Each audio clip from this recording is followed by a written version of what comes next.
Must I say okay? Okay. Okay. Yeah.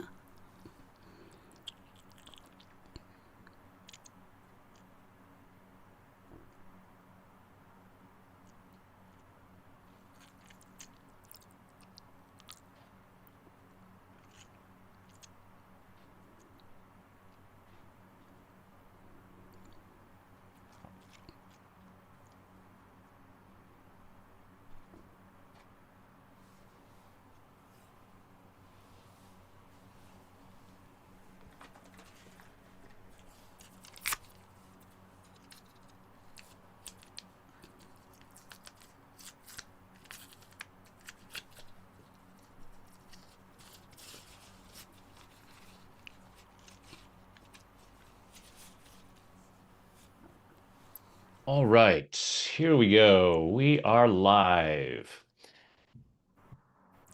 Back for some more tag team tapping.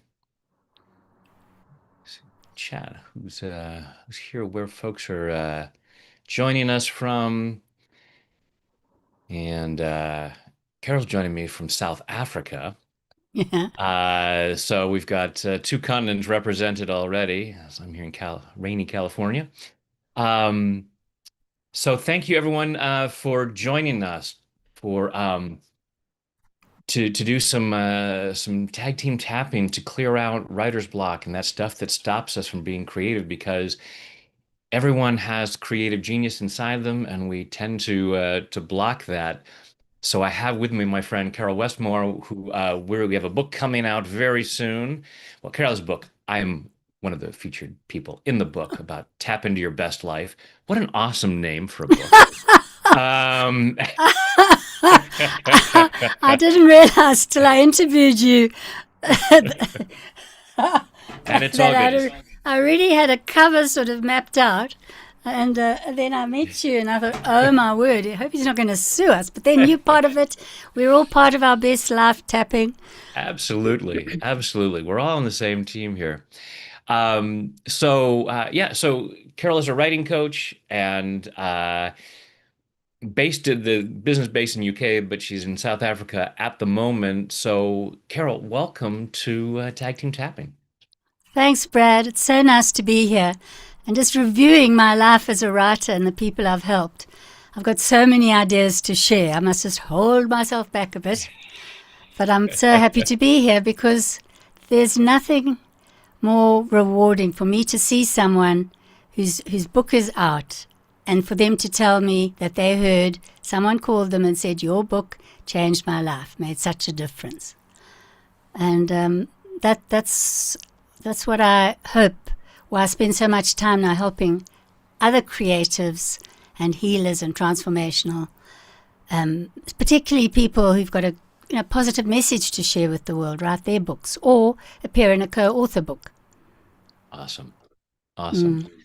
Yeah, I mean, that's what we're up to is getting, well, that's why I always talk about Michelangelo's David and how Michelangelo chipped away what didn't belong to reveal the masterpiece. That's what we're up to is revealing the masterpiece that's in different folks and using tapping and all the tools that you have for writers and having it so that their masterpiece is visible. Those in the it's supposed to be in the title of this video is also ignite your creativity and visibility, but YouTube titles can only be so long. So we ran out of Yeah, space. because while we're writing a book, it's going to make us more visible, and Yes. and that's what I say to people. And maybe that's what's stopping them thinking, oh well, So we'll go into that. Yeah, definitely one of the biggest blocks, that the fear of being seen.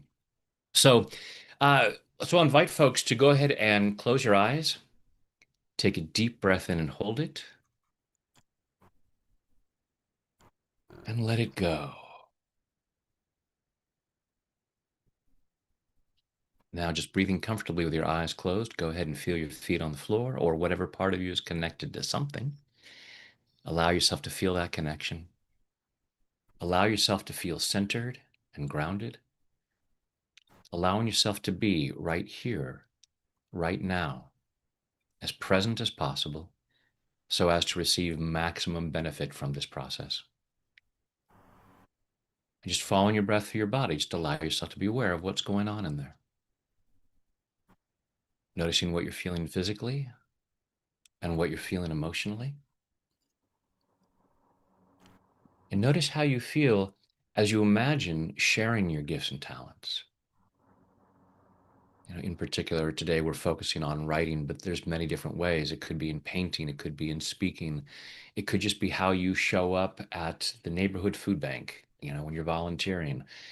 However you share the magnificence that is you with the world. And just notice what you feel in your body, where you might feel some resistance, some doubt, some fear. Notice any thoughts, beliefs, or memories that come up as to why you couldn't or shouldn't share your gifts, why you couldn't or shouldn't write a book, why you couldn't or shouldn't be visible.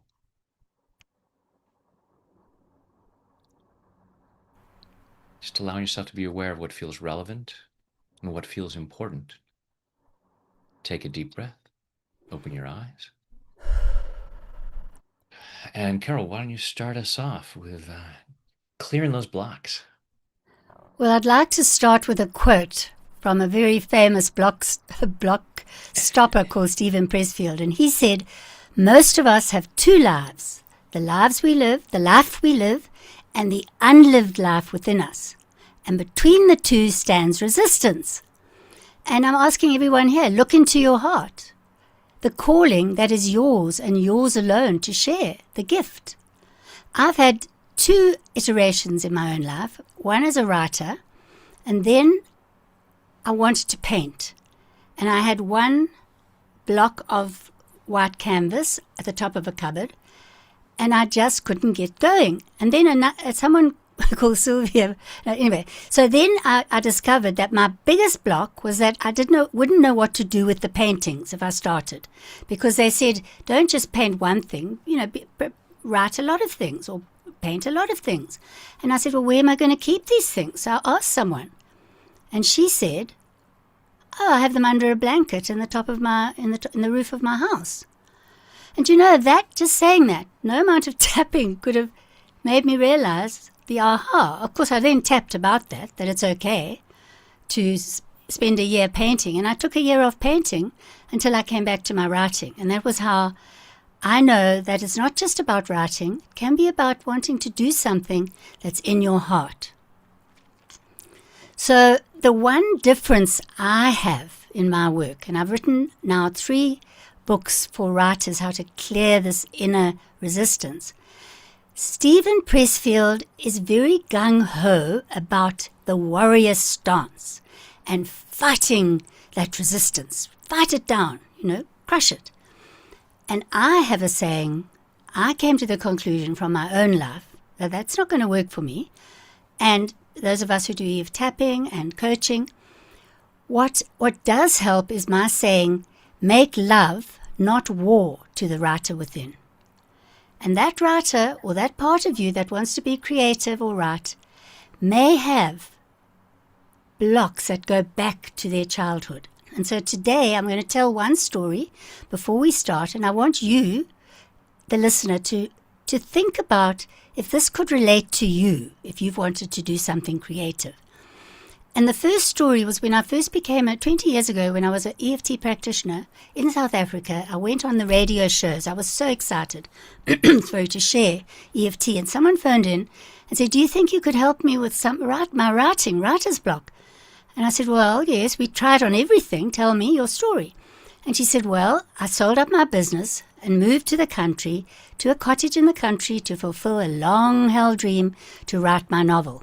And I had some freelance work to do for the newspaper I used to work for. But she said, I'll sit here and I can't do anything. Do you think you can help? So I said, okay, let's jump on a call, because she was, she couldn't come to see me. Sorry. Jump on a call and we'll see where this goes. So we began to tap and talk. So even though I'm sitting here with all the time in the world and all the opportunity, I just can't write.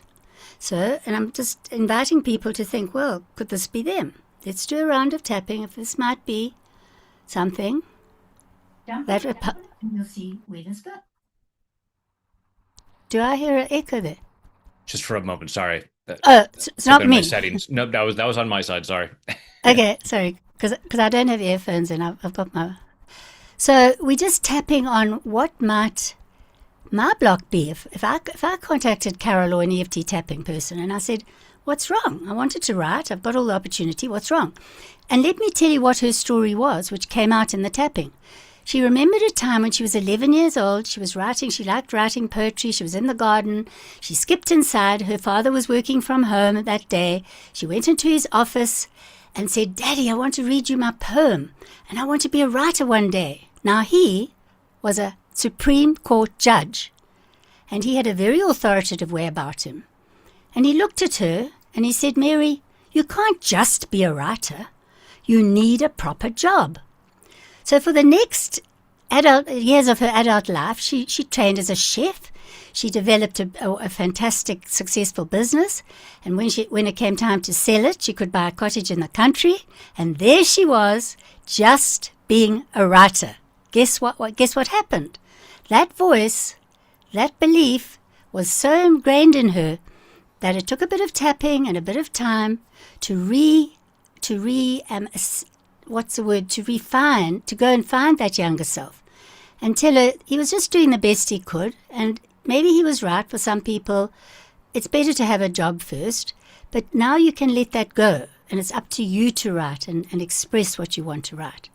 So that was the one story. I've had other stories of people who had goal stoppers, and one was of Jack, who said, "My brother is successful, but I'm not."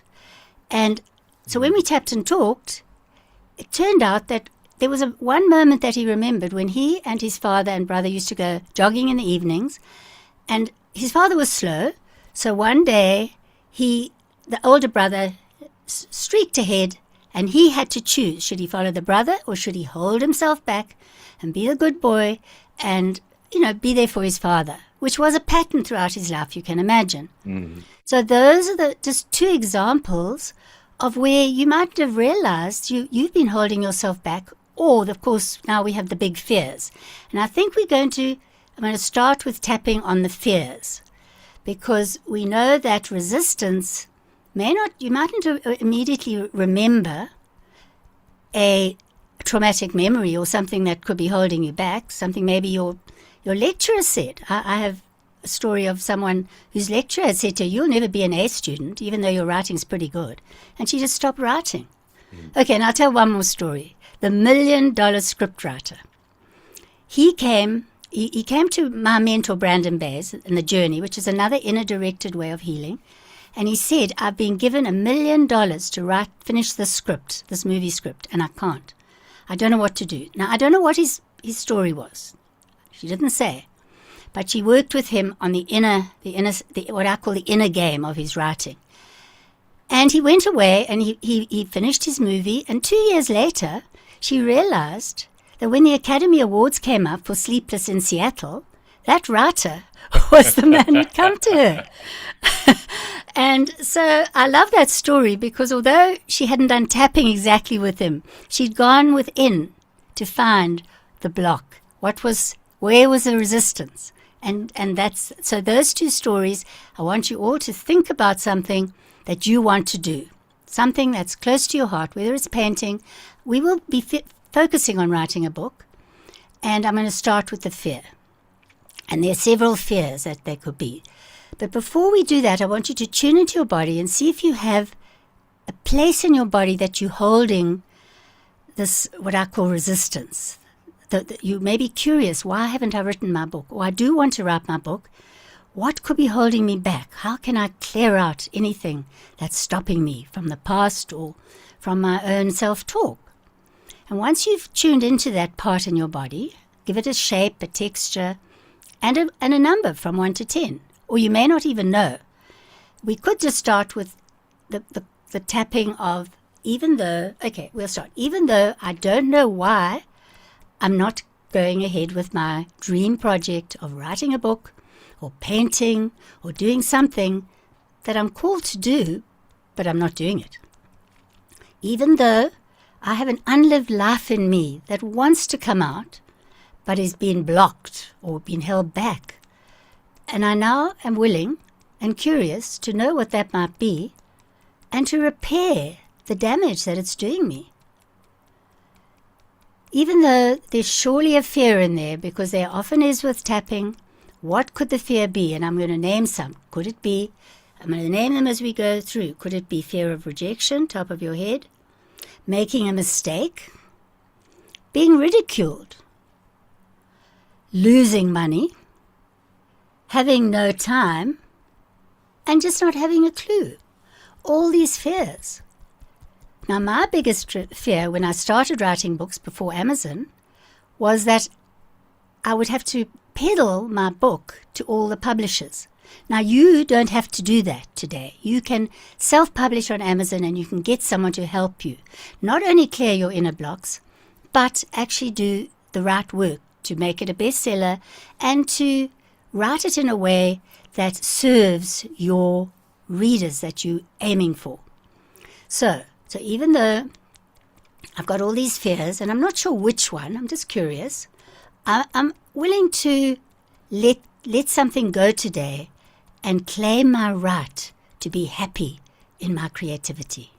So all the blocks that might be stopping me, and from the stories that Caryl tells, maybe from our past, maybe it was a younger brother or a sibling or a teacher. And I've had so many stories of writers. I know so many people whose teachers blocked them. They came up with a wonderful, what they thought was an essay, and the teacher threw it back at them, ridiculed them, said this wasn't supposed to be fantasy. So as we tap and remember those things, we know that we can address with curiosity what might be holding us back. So take a breath. If something's come up in this initial round, wonder what it might be on a scale of 1 to 10. And if you can feel it in your body as a shape or size or feeling, just notice how you started off with. Maybe it was an 8, and maybe you don't even know why, but maybe you remembered something that you got ridiculed for in the class or in front of your siblings or in front of something happened. So we're going to do another round of tapping on that. If you've noticed what level it was, let's tap again. So even though I've noticed some fears and memories maybe coming up, but can they be so strong today? I'm an adult now. Surely I don't still believe what those people told me. But what if I do? What if my self-talk and the things I say to myself is cruel and ugly? What if the twin, what I call the twin ugly sisters of perfectionism and procrastination have got a grip on me? What if my inner critic is a big bad wolf? And whenever I sit down to write, that he lurks up and says, who are you to write a book? Now we're getting into some of the other fears or the other things people tell themselves. So, Brad, I'd like to ask you, if I was to ask you now, are you going to write a book this year? And what are the things, the excuses you might come up? What would you say to me? Can you think of the top excuses you might say why you would or wouldn't? Oh no, Caryl, on tag team tapping, you don't get to put me on the spot. Or have you heard other people? Okay, well, no, okay. Okay, but what if I did do tapping with my children's book. It wasn't on the writing, it was on the illustrating. I wrote the book very quickly, and I was had a huge block. I had artist block on the illustrations, and I was thinking, oh, and you'll notice, folks, I'm always tapping through these things to Yeah. clear whatever might come up throughout the hour. It's like tapping's good for us. Why not take this whole hour to tap? Um, but I was going through and I was thinking, okay, I probably need there's 18 pictures that I need to have in this children's book. And I am not a really detailed artist. I have a very simple cartoon style, but still I had this block. It's like, oh my, 18 pictures. It's gonna be so much work, and I'm afraid I won't get them right. And I reached out to a friend of mine, Marla Brucker, who did some tapping with me. And the next week I sat down and I cranked out 40 illustrations in that next week. Yeah. So the pictures were there, the words are there, the stories are there inside of us, and it's just what is that resistance Yes, and exactly. and And clearing that out. and sometimes it's I don't have enough time. Okay, and I'm going to go through some of them. We're going to tap, and I'm just going to go through some of the ones I hear often. Okay, so even though I could have any of the following that Carol's going to tap on, I love myself anyway. And I'm willing to face it and maybe tap it away today. So, I don't have enough time to even think about this. All this time constraints, when I've got a business to run, when am I going to write a book? The other one is, and under the arm, yes, under the arm, the other one is, who am I to write a book? You're going to say, Caryl, there are hundreds of other books on my topic. Who am I to write the book? And what can I say that's different? How do I know people aren't just going to AI and churning out books on a topic? How can I compete with that? And should I even think of AI? And my answer is, even though other people have written their books, think about your original take on something. Something that's you want to inspire the people you love or the readers you might find with. For instance, my first book was about online dating. After I got divorced in my 50s, I was trying to help people. I knew that online dating was the way to go. Now, this was long ago, 20, a few years ago. And I just started to help people in my book club who had resistance. Now, I knew about tapping, and I was tapping while I was, meeting what I call the love duds. And I decided, no, I want to tap for the love hero to come into my life. So what's the disconnect? And I found as I continued dating and tapping, there were certain beliefs I had, and one of them was that I wouldn't have freedom, and I would be constricted by a relationship.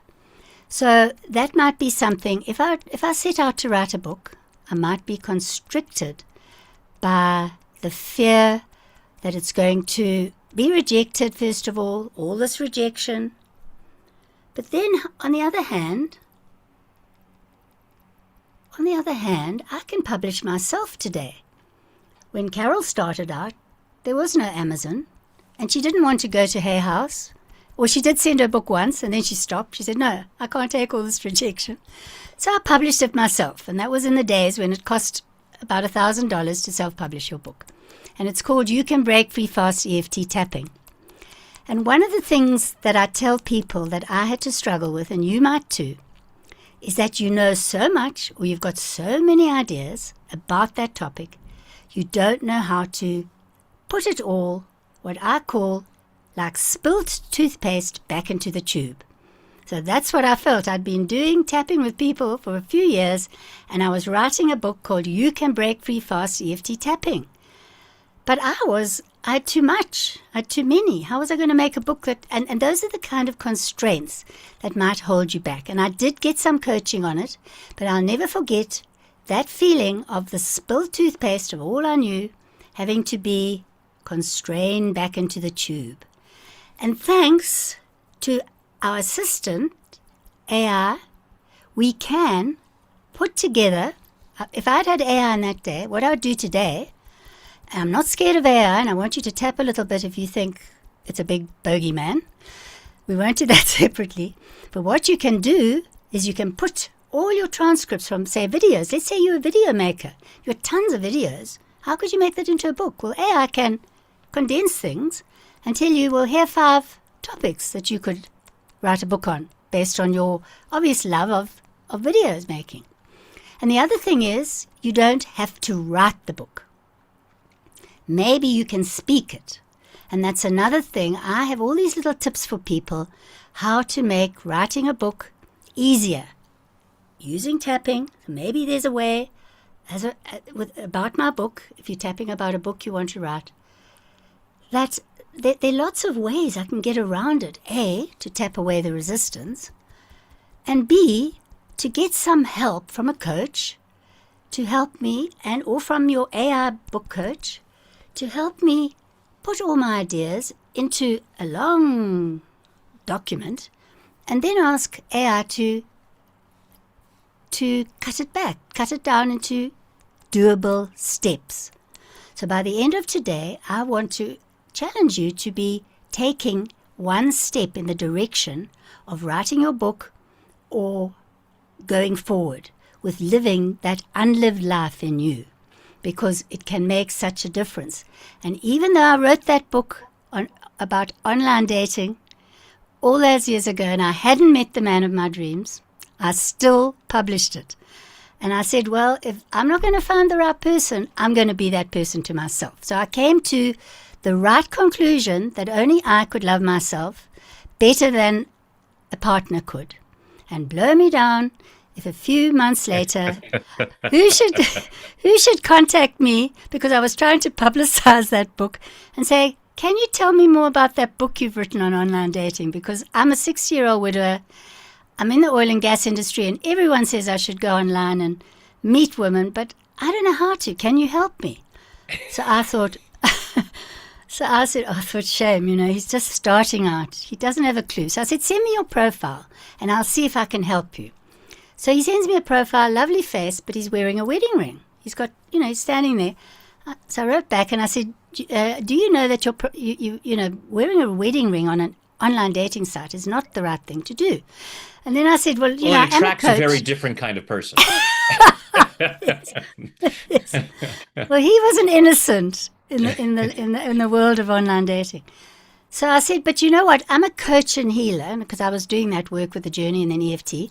Do you think you actually want to be? You want to meet someone because you write a lot about your spiritual side of helping as a lay person in the church. So he came back and he said, no, I definitely want to meet someone. And thanks, this is very helpful. So I said, well, is there anything else? Have you got over your wife? And he told me she had been dead. She died 10 years ago. And in the end, he wrote me this email and he said, you sound like a nice person. And we've been married 18 years this year. And he's the love of my life. So I just want you to know. So there you go. Whatever you want in your life, write a book about it, and you manifest it.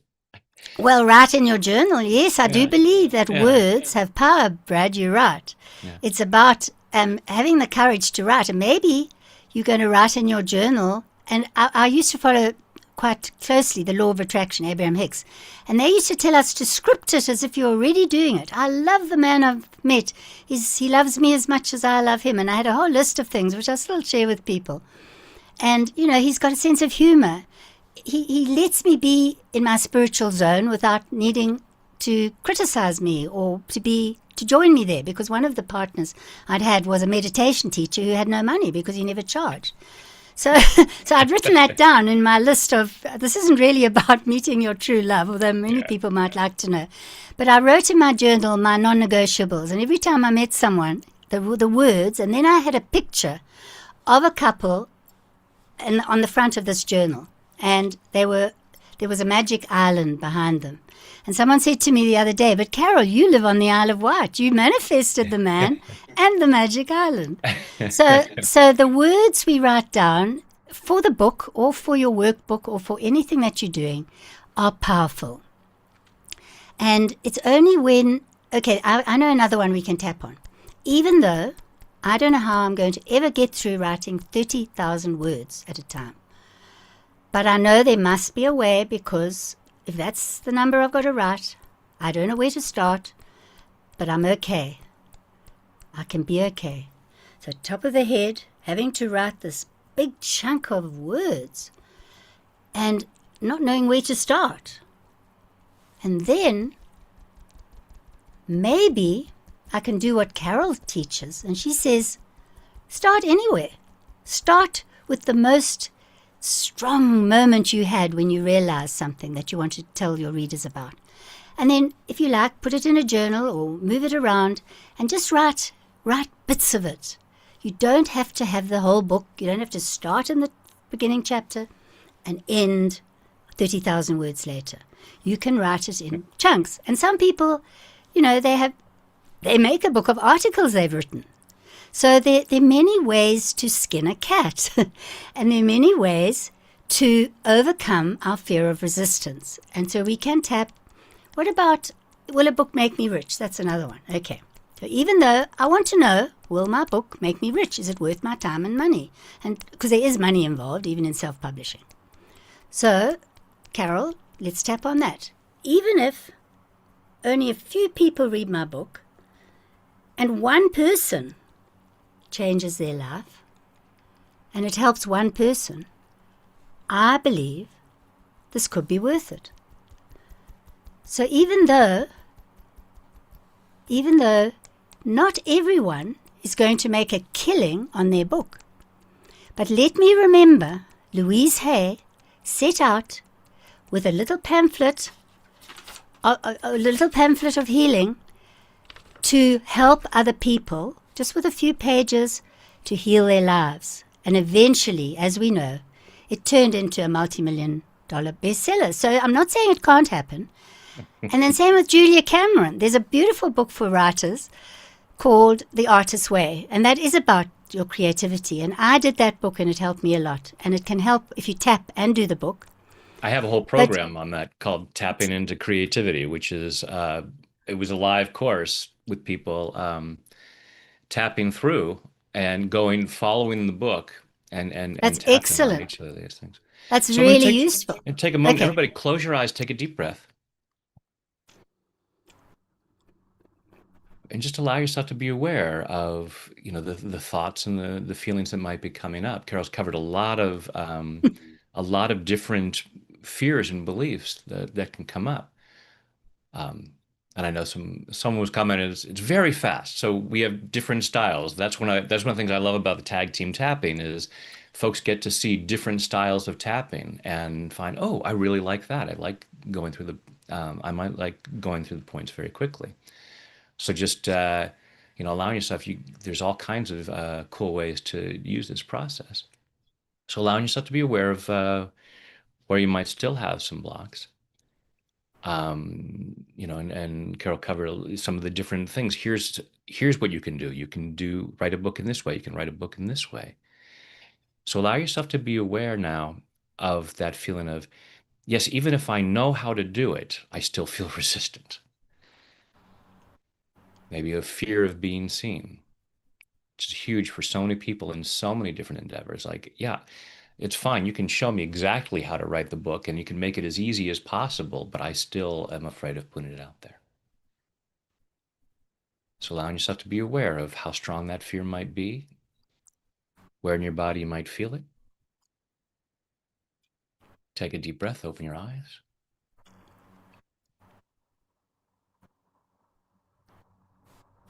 Even though I have this fear of being seen, I choose to love and accept myself. Even though I have this fear of being visible, I choose to love and honor myself. Even though I have this fear of putting myself out there, because if they can see me, they can judge me. Mm.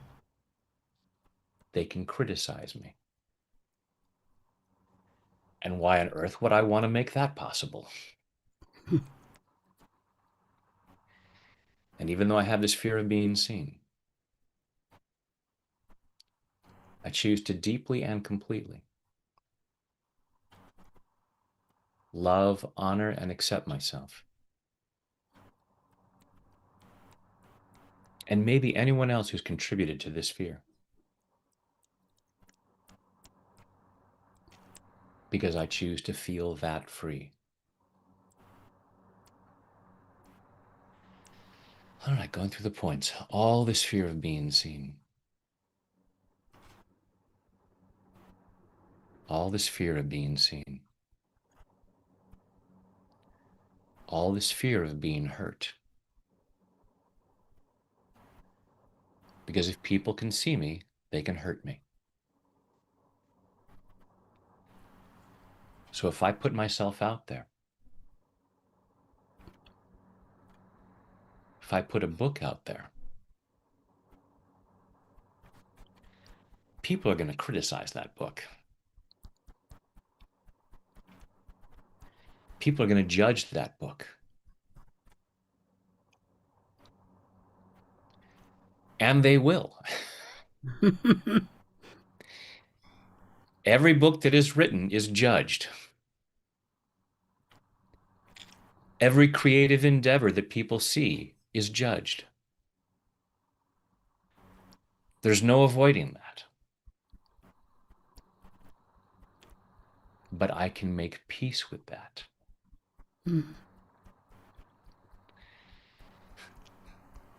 Caryl told the story of Sleepless in Seattle.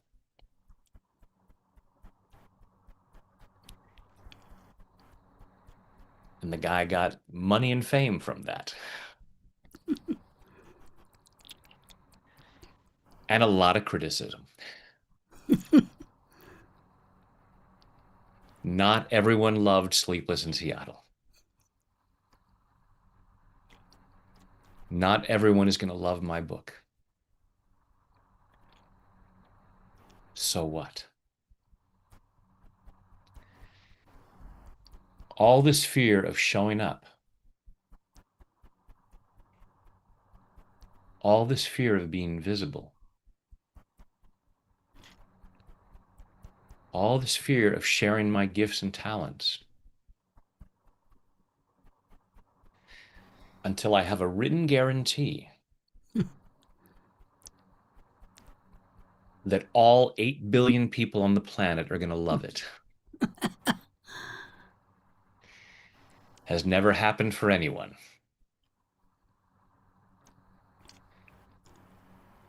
All this fear of the criticism, because it'll hurt so much. And I'm allowing myself to challenge that. It doesn't have to hurt. If someone doesn't like what I write,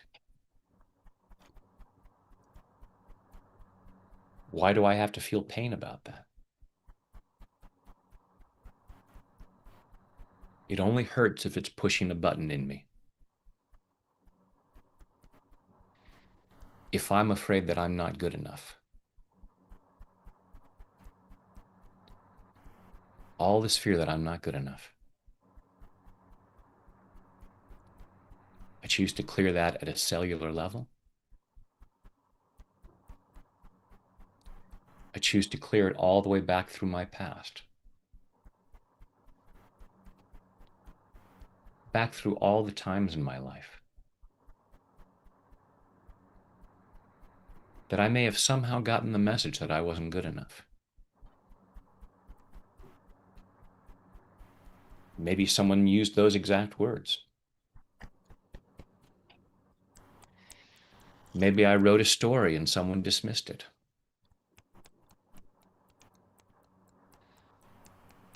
And I felt hurt.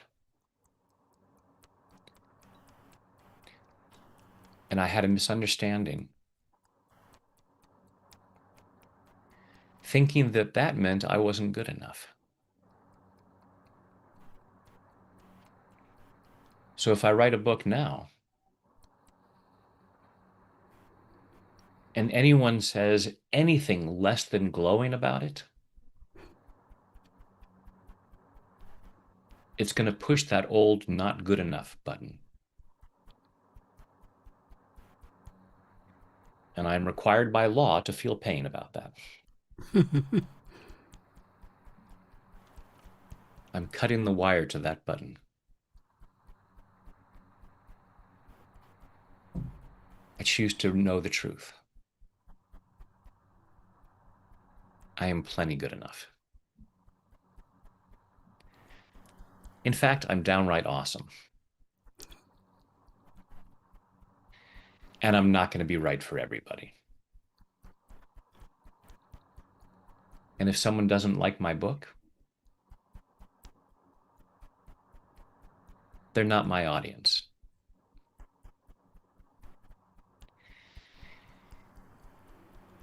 No artist is universally loved.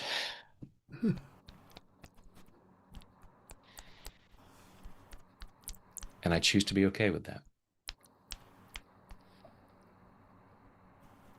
It's okay if someone isn't my audience. Maybe they just don't get what I'm up to.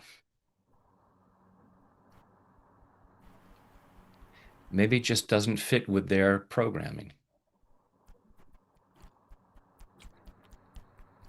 Maybe they're afraid of what I have to offer. And their criticism comes from their fear and pain.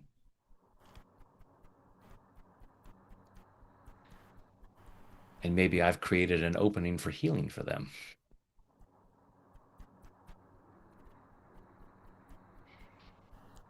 And there are plenty of people out there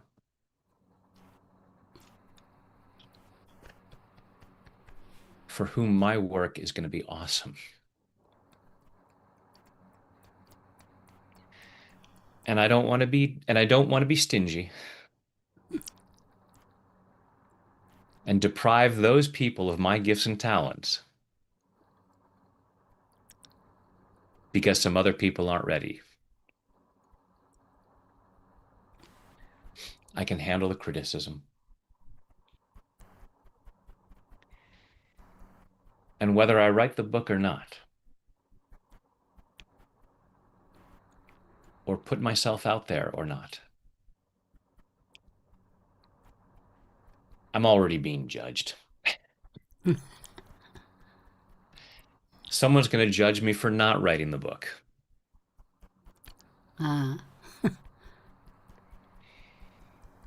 So as long as I'm going to be judged no matter what, I choose to give myself the freedom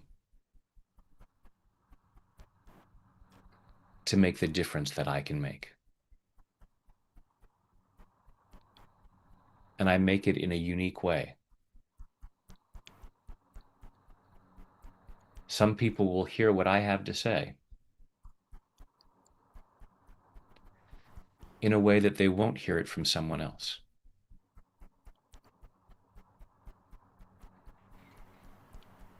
I choose to share my gifts and talents. And I choose to feel really good about that in body, mind, and spirit.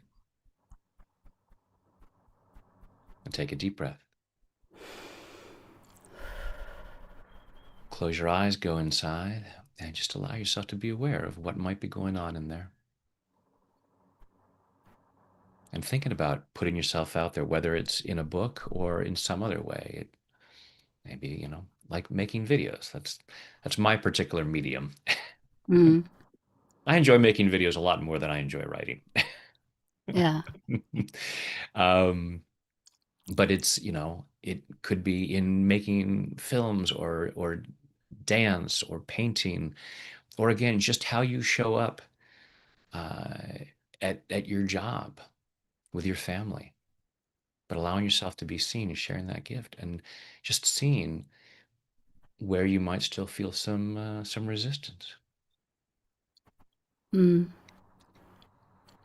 what thoughts come up? I like how you slowed it down. In my book on goal stoppers, I have one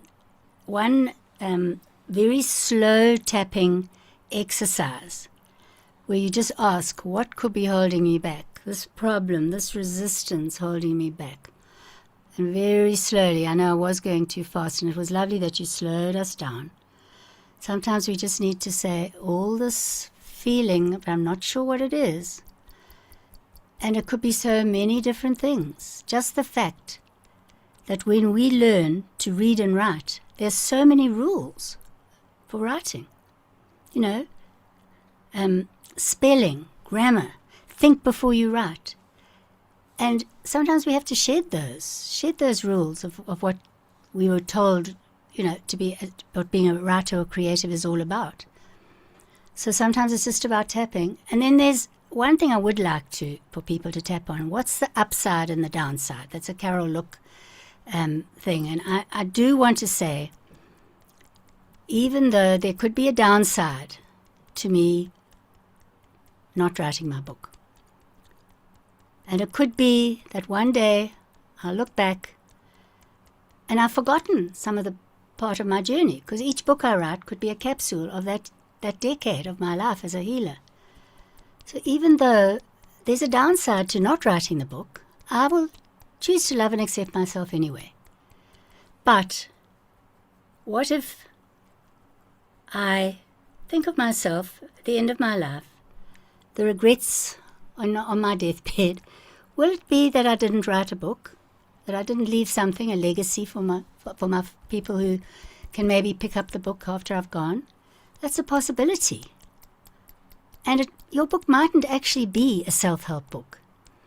And I would just want to tell you one more story. That man I married, in his 70s, he would pick up sheafs of paper from his time in the oil and gas industry. And he'd say, there were such funny things. I used to write letters home.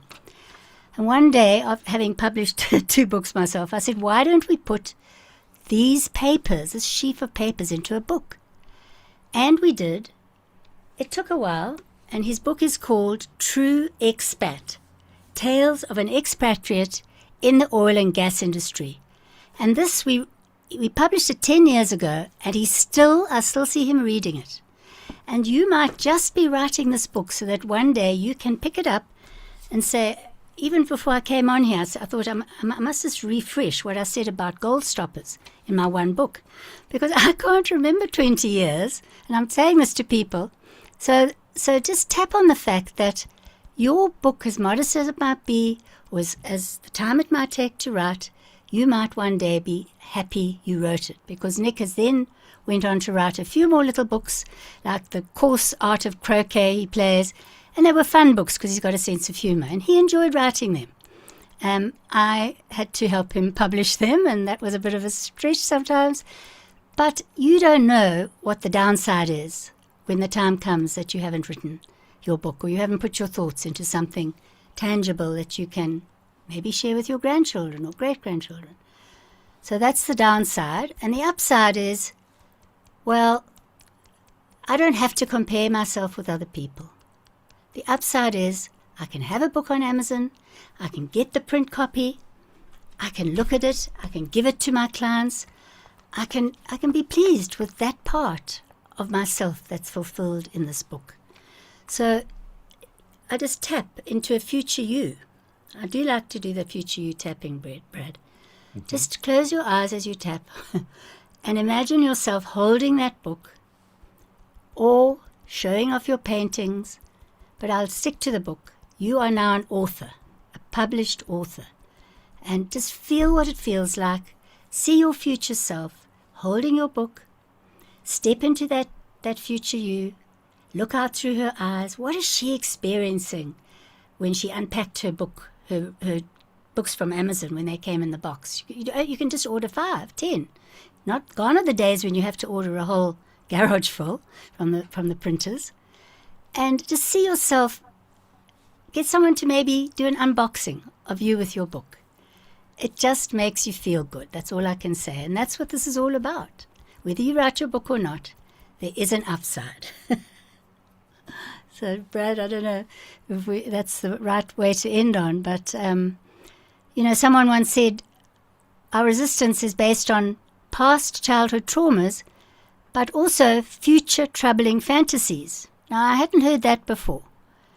So there's some interesting things, and in my book, Bust Writer's Block, I do tell people the different ways, including havening, and we could end on just stroking ourselves when we sit down to write a book, or when we haven't written, or whatever happens. I like the havening. You can look it up, what havening is. You can tap and do havening afterwards. And that's the kind of thing, I know I went fast. I was very excited to share. But you don't have to rush things. You can take your time. If not this year, this mightn't be the right time. But if it's in your bucket list, the time will come when you'll feel safe and confident and willing to write your book. And this is just allowing yourself to get curious about what might stop me. I see Fairy Tales wrote afraid of being humiliated, and go ahead and keep tapping here while we're just covering this idea.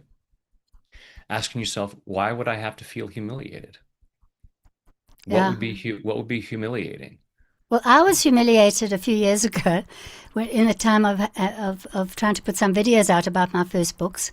And someone said, because I'm from South Africa, that was a big one that held me back. No one's going to want to listen to a South African. And someone wrote as a comment, which I still can't forget, but which I've obviously overcome, pity about her accent. A nice talk, but pity about her accent. And so, Which you makes know, no sense to me. It's like, what? You have a great accent. It's, no, now, but that person obviously, yeah. you know, There's always had going to to, be, out of 8 billion people, someone isn't going to like something about you. Um, yeah, I've often told the story of when some years ago Facebook offered to promote my videos, yes, tell and that story. and uh, and I said, oh, that would be great. Make sure that when you put them out there in the captions, you explain what EFT is. And I didn't know when they were going to start doing this. And my wife and I were coming home from a conference, and I'm sitting at the airport, just going through and checking my Facebook. And my Facebook is blowing up with all these comments. And some of them were really nasty because Facebook had put out was promoting my tapping videos with no cap, no explanation. So all kinds of people who've never heard of EFT or tapping are suddenly seeing this guy come on and say, hey, da, da, da, da, da, da, da, da, da, da, da, and they're like, this guy's an idiot. And people on the internet have no problem saying, you're an idiot. And over the next couple of days, I got like 200 or 300 nasty comments. I also picked up 4,000 to 5,000 new followers and Wow, got comments from people saying things like, I don't know what you're doing, but I feel so much better. Thank you. wow, So for me, I will suffer the slings and arrows of the criticism in order to have that impact. yeah. So it's And just one of the recognizing, and those reasons, people, they don't understand. It's like, you don't understand what this is about. That's okay. It doesn't take away from who I am. I'm not humiliated. And as it tap first away. happened, because I wasn't expecting it, it was stinging. Then it's like, now let it go. I, now if I get a negative comment, it's like, whatever, they don't understand, Yeah. or someone's in a bad mood, or whatever it might be. But I don't have those buttons that get pushed anymore. And in And fact, to the point where I very, very rarely, even though I have many more videos and they're seen by many more people at this point, I very, very rarely get comments like that. yes. And if we are to say to people, what's one little action you could take after watching this? I want to also share one more time about Tap Into Your Best Life being a co-author book. Several people wanted to write books, but by coming into a co-author book and writing just 1,500 words and having someone coach them in the writing parties as to how to start with a hook, talk about the transformation, say why it was important to you, they told that they got confidence. And I'm sure several of the people in the book, and I'm going to hold it up again, Tap Into Your Best Life, several of those 30 contributors will now have the confidence to expand beyond a co-author book. So that's just one way. Or I'm suggesting you take it one step, get a journal and say, I'm in this every day or whenever I can, I'm going to jot down ideas for my book or for the book I think I want to write. Yeah. And so those are just some things I think, just to dial it back, because a huge saying 30,000 rand word book, Yeah. or start with one incident in my life, or one chapter in a book. Yep. Yep. Chunk it down. One sentence, then one paragraph, then one page. So, thank you so much, Caryl. We're going to end with a guided imagery, and because I know a lot of folks who come on these live events that I do expect that, and I Mm. hate to disappoint people. No. So, for those of you who only had an hour to spend with us, this will probably go over the hour. So you can always, if you have someplace you have to go, you can always come back and watch the replay and enjoy the guided imagery then. But if you have a few more minutes to join us, then please go ahead and take a deep breath. Close your eyes and relax. relax. Take another deep breath in and hold it. And let it go.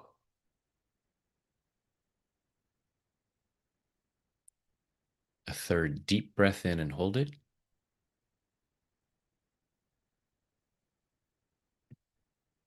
And let it go.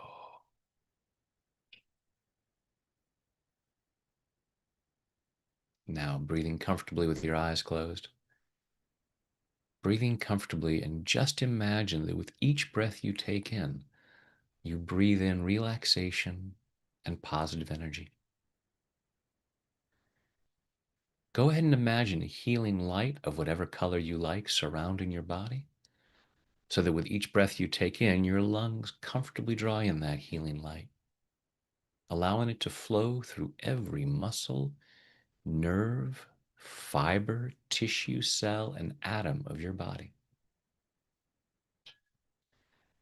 Imagine a healing shower flowing down, crystal clear water that's a perfect temperature as it flows over the top of your head, soothing and relaxing your scalp, washing away fear, doubt, anxiety, washing away anger, sadness, guilt, shame, washing away pain, frustration, disappointment, embarrassment, washing these away to reveal the light that you truly are, this unique expression of divine light and love,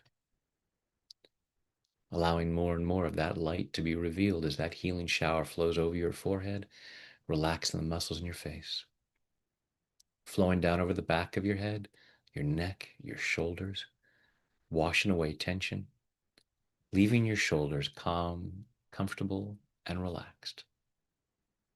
That healing shower flowing down your arms, all the way down over your fingertips, down over your chest and your stomach, soothing and relaxing, healing and cleansing, and allowing yourself to remain comfortably in whatever position you choose. Allow that healing shower to flow down over your upper and lower back. And as your torso relaxes, your internal organs comfortably do whatever they need to do to achieve and maintain your optimal level of health and well-being in body, mind, and spirit. As that healing shower continues down over your body, down over your hips and your thighs, over your knees, down your lower legs, through your ankles, into your feet. And finally, that relaxation flows over your toes as you allow yourself to relax twice as much, going at least twice as deep with each number as I count backwards: 5, drifting down to 4, floating down to 3, 2, 1, and 0 is deep sleep. Deeper, deeper. 5, 4, 3, 2, 1, and 0 is deep sleep. And in this calm, comfortable state of mind and body, go ahead and imagine yourself in some really beautiful place. Some place where you allow yourself to be present to the beauty, the magnificence, the abundance of creation. However you choose to experience that. Allowing yourself to experience the best of what this world has to offer, and remembering that you are worthy and deserving of the best this world has to offer. Allowing yourself to be aware that there's evidence of that in the beautiful things you've experienced. And even right now, in this moment, with each breath you take in, you're asking for oxygen, and the universe keeps saying yes. With each breath, the universe is letting you know that you are worthy and deserving.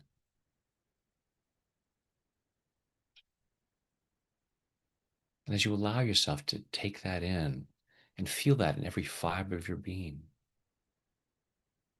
allowing yourself to know that you have a unique gift to share. You're worthy and deserving of being here, and you're here for a reason. There's something about you that makes a positive difference in the world.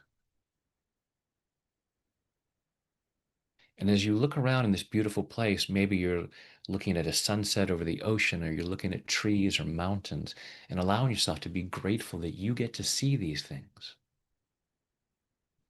Allowing yourself to be aware of the joy and gratitude that these things are visible. Allow yourself to know that you are also part of this magnificent creation that is meant to be visible, that is meant to be seen and appreciated.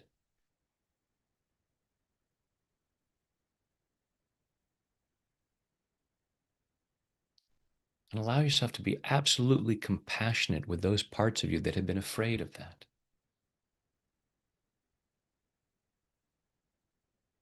But you can look around at, you know, these trees and you might say, wow, those are beautiful trees. But some people may not like those kinds of trees and might say so.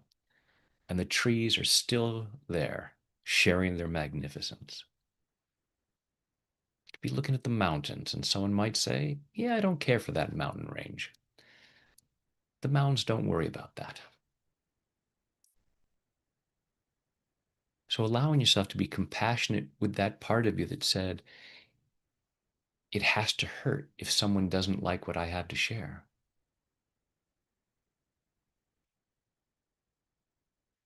And just allowing yourself to let the old pain and misunderstandings melt away. Not every tree is going to be right for everybody. Not every mountain is going to be right for everybody. What you have to offer, your gifts and talents, aren't going to be right for everybody, but they're going to be awesome for someone. And maybe a great many someones, and you don't need to worry about that.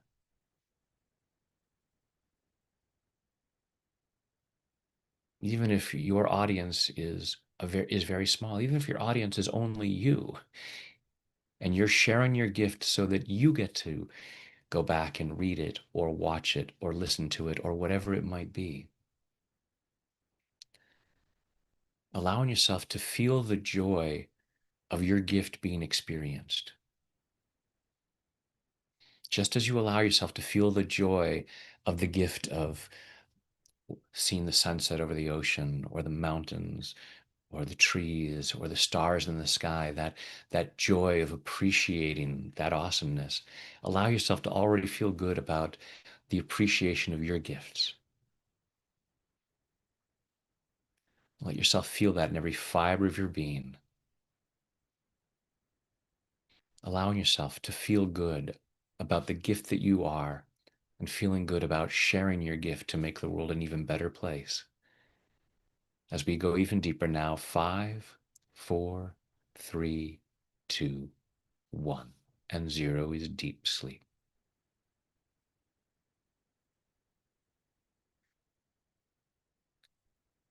In a moment, I'll count you back out from 0 up to 5. 5 will be wide awake, alert, focused, and energetic, feeling much better than before. Feeling much more confident in yourself, much more aware of your awesomeness, with a greater freedom to share that awesomeness. Tonight, when you choose to go to sleep, don't be surprised when you fall asleep quickly, soundly, deeply, and sleep very well through the night. During the night, you'll dream. The more you dream, the stronger you become. I'm going to ask your unconscious mind to allow at least one of your dreams to be a very healing dream. Continuing this healing process in body, mind, and spirit so that in the morning, at the time you've chosen to wake up, you wake up easily, feeling refreshed, energetic, and ready to start the day, again, powerfully moving forward into an ever more joyful experience of an ever greater abundance of health, wealth, happiness, and love, which are your birthright and which benefit others.